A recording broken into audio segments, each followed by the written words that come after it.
que existe abierta o que está abierta desde principios del 2017 gracias a un pequeño partido que cuando vio de la inacción del Gobierno de la Nación a través de la Abogacía del Estado, de la inacción de la Fiscalía General del Estado, de la inacción de ninguna fundación, ni asociación, ni partido político, todos miraban hacia otro lado, se lanzó, nos lanzamos, 3 juristas en la difícil batalla de enfrentarnos a un auténtico poder mafioso, a una organización criminal. Europa no se entiende sin la aportación española.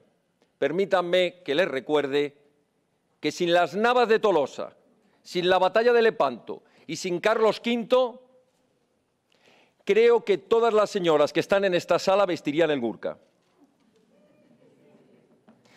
Queridos amigos, está gravemente amenazada por ese globalismo que quiere diluir nuestra identidad,